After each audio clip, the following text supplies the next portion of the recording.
آپ ڈاکٹر بن گئے ہیں تو اردو میں آئی گیس آپ نے کی ہے اور آپ نے سر اسلامیات میں کی ہے. اوکے, تو جرنی کیسی تھی؟ مطلب ہم تو دیکھتے ہیں بچے جو پڑھتے تھے کتابیں, کہاں سے پیدا ہوا؟ پیپر سے ایک دن پہلے ہم پڑھتے تھے. جی جی, ایک بات یہ ہے کہ یہ تو ایک لگن پہ ڈیپینڈ کرتا ہے کہ آپ کی ڈیووشن کس چیز کے ساتھ ہے. رائٹ, آپ کی سپورٹس کے ساتھ ہے, آپ کی اسٹڈی کے ساتھ, کتابوں کے ساتھ ہے. کتابوں کے ساتھ. یہ پی ایچ ڈی جو ہوتی ہے نا وہ ایک عشق ہوتا ہے. اچھا, نالج کے ساتھ, پڑھنے پڑھانے کے ساتھ.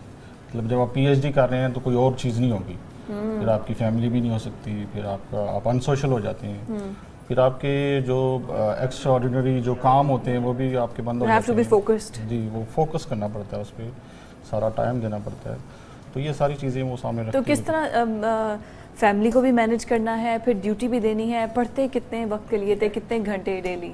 بس یہی کام ہے نا, یہ ٹائم کی مینجمنٹ ہوتا ہے کہ آپ نے اس کو اگر پی ایچ ڈی کر رہے ہیں تو اس کو لائف سٹائل بنا لینا کہ آپ نے اگر شادی کے فنکشن کو بھی اٹینڈ کرنا ہے تو آپ نے ساتھ جیب میں نوٹس رکھ کے لے کر جانا ہے, اور ابھی بارات نہیں آئی, ٹائم پڑا ہے تھوڑا سا, پڑھ لے تھوڑا سا, تو جیب سے نوٹس نکالے, وہ پڑھنا شروع کر دیا.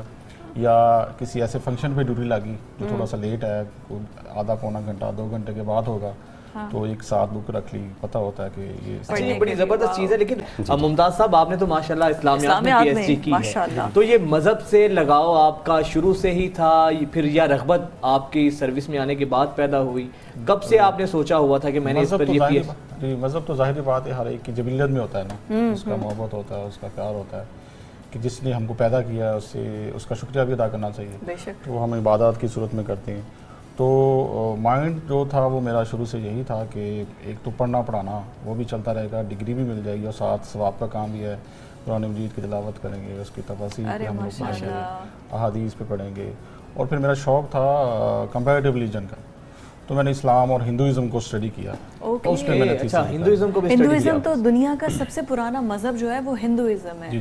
تو مطلب آپ نے کمپیریز کس طرح ہمارے آڈینس کو بتانا چاہیں, آپ کی کیا تھی؟ اس میں ایک آسپیکٹ لیا جاتا ہے نا, جو ہوتے ہیں نا تحقیق یا ریسرچ کے اصول ہوتے ہیں, اس میں ایک آسپیکٹ لیا جاتا ہے, اس کو پھر لے کر آگے چلنا ہوتا ہے. تو میں نے جو اسپیکٹ لیا تھا اس میں تھیسس کے حوالے سے, اس میں وہ اسیٹیسزم تھا. وہ ہوتا ہے کہ عبادت یا مذہب کی بنیاد پر اپنے آپ کو کہاں تک ہم اپنے آپ کو تکلیف پہنچا سکتے ہیں. اوکے, تو وہ چیز اس ہندوازم اور اسلام میں دونوں کو کمپیریزن کیا کہ کہاں تک وہ ان کو الاؤڈ ہے ہندوازم میں کہ وہ اپنے آپ کو تکلیف پہنچاتے ہوئے, یا وہ جو اپنے گناہوں کی معافی کے لیے, اسپریچول پیوریفیکیشن کے لیے, یا روحانیت حاصل کرنے کے لیے وہ کہاں تک اپنے آپ کو تکلیف پہنچاتے ہیں ہندوازم میں, اور وہی اسلام میں.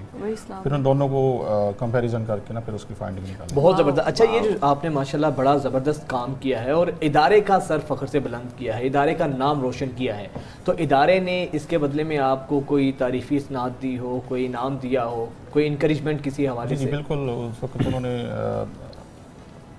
مطلب سرٹیفکیٹ کی صورت میں بھی دیا تھا انہوں نے, جیسے صاحب تھے, شیلڈ آف اپریسیشن. جی جی, اور پیسوں کی صورت میں نقدی بھی دی تھی. جب ان کو میں نے جا کے پریزنٹ کیا تھا پہلی دفعہ, پہلا میں ہی تھا as a P H D qualified.